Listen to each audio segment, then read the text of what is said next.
everyone. Today we kick off day 1 of our Seuss-tastic STEAM challenge.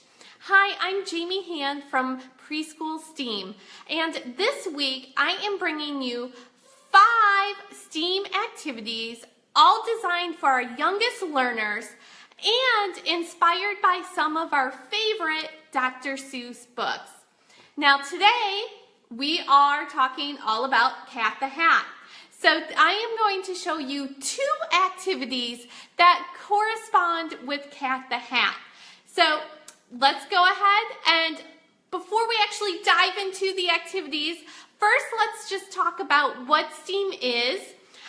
STEAM stands for Science, Technology, Engineering, Art, and Math. Some of you may be more familiar with the term STEM. So STEAM is STEM plus the addition of the arts. Now, the important thing to know is it doesn't really matter if you call it STEM or if you call it STEAM. It really is all the same thing. Now, I'm a certified art instructor, so I'm always advocating for the arts, so you will hear me call it STEAM. But if you call it STEM, that's okay. We're really talking about the same type of activities. And STEAM or STEM activities are those activities that engage your young learners, and it inquires them to ask questions. That really is the simple goal of a STEAM or STEM challenge. We want our children or students to ask questions so that they can learn more. Now, why is STEM or STEAM important, especially at the preschool level? Well, by giving our students the skills in creative thinking, critical thinking, being innovators, all of that is going to help them be successful in the future. There's a quote from Kathy Davidson, who's a professor at Duke, and she has said that 65% of the preschoolers today, 65% of them, when they enter the workforce, that job does not currently exist. So if you think about that, over half your students are going to have some type of job that doesn't even exist today. Maybe the technology, or, who knows? We don't know. That's the whole point. So how do we prepare young children for an unknown future? That is by giving them these creative thinking, critical thinking skills that they can then develop and be successful in the future. Okay, so that's kind of all the why behind it. So let's get into our first activity. As I said, today we are talking about Cat the Hat, one of the most classic Dr. Seuss books. And I'm going to show you 2 different activities that you can do that go along with Cat the Hat. Now, if you want all the details of these activities written out, sign up for our email list, and I will put that link in the comments below. Once this video is done being live, I will go ahead, add it in. And once you're on the email list, then you will get access to the full written tutorials, a little bit of bonus materials too that I'll add into the emails. But if you want all the directions written out step by step, go ahead, sign up for the emails after this video is done being live, and then I will be sending out the first email tonight. So tonight you'll get the email for day 1. And then each day I will send an email out going over the videos, going over the activities, and linking to the videos in the email. And that's all this week for 5 days. So let's go ahead and get started with our Cat in the Hat. And I'm going to move the camera so you can see my table here. And I apologize in advance. Hopefully it doesn't make anyone too sick. Okay. And it might be a little crooked. I'm sorry. I don't have the best setup for this yet. Okay, we are going to start with the first activity, which is Cat in the Hat slime. And what we have done already is that we have made some white slime and we have made some red slime. Now you'll see in the background there is some pink. That is leftover from yesterday, where we already experimented by mixing the two together. So that's just leftover. It just happens to be still in the container. But what you want to start with is white or red slime. And I will go ahead and also put in the comments the link to our favorite slime recipe, because every time we use that recipe, it always turns out. Now, here is the fun part. Once you have your slime, you can actually make your own hat that the slime can go on.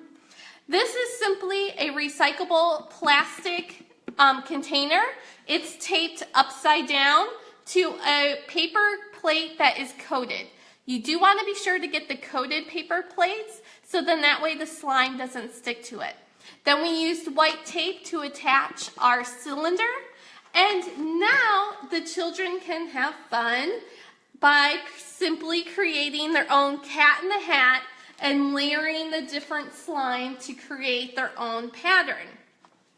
Now, you can also refer your students to the pictures in the book. You can talk about the hat. Why do they think the hat is tall? What do they think it would feel like to touch the hat? How is the slime hat different than that? Those are all different types of questions that you can invoke your students to get them thinking. The whole point is to get them thinking and asking more questions. So, as we know, the cat in the hat has his pattern going across horizontally, but maybe your students want to see what happens when you put the slime on top of the hat and how it trickles down. Then it brings up all new questions. Why is the slime falling down the cylinder, falling down the hat?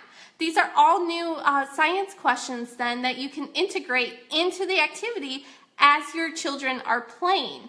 Now, I suggest that if your children are not used to playing with slime, that you first give them opportunity to play with the slime. Let them stretch it, let them feel it, let them talk about, use words to describe how it feels. Then introduce the hat. So you want to give time to play and then introduce the hat that they can then stretch and layer. And so there's just so much open-ended exploration.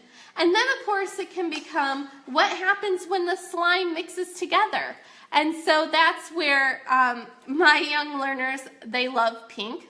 And so they were very happy to discover that they could make pink slime. So there's just so many different ways you can extend this. I would, as I said, let your children explore, and then based on their interests, you can pull in different science concepts through that. Okay, so that is activity 1, and I'll just put that in the background.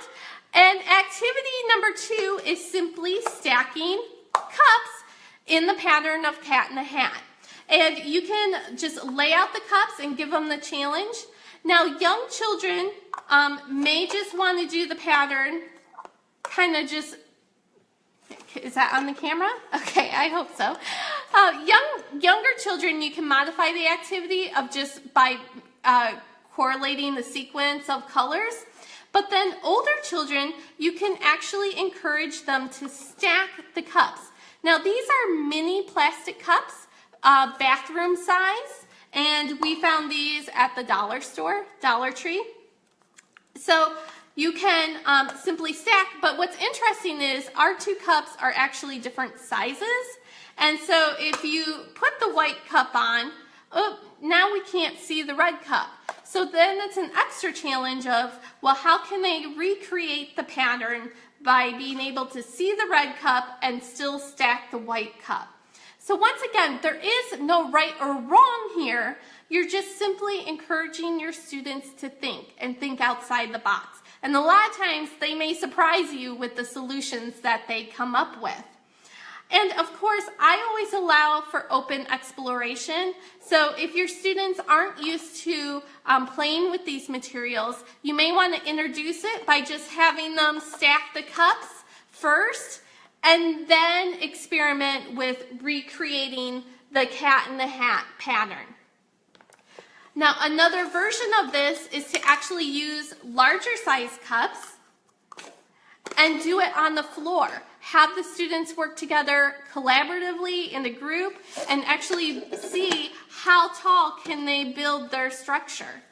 So there's lots of different ways you can make it work and adapt for the students you have. Okay, so those are our 2 activities. I always try to keep it quick for you. I know you guys are busy out there. And so, as I said, I'm going to move the camera again. Okay, it's back to me now. Sorry. All right, so as I said, if you are interested in getting all the written up directions for both activities, go ahead, sign up on our email list. I will put that link as soon as I'm done being live. And so it'll be there for you to get the email and get all the written activities.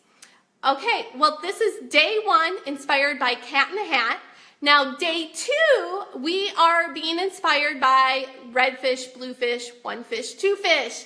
So another classic Dr. Seuss book coming back. We will be live again tomorrow. If you have any questions at all about the activities, go ahead, post them in the comments. And if you want, also let me know, what is your favorite Dr. Seuss book? Maybe I will try to create a special activity for that at the end of the week. So in the comments below, if you have a question, you can ask it there. And let me know your favorite Dr. Seuss book. Okay, once again, I'm Jamie Hand, and thanks for watching.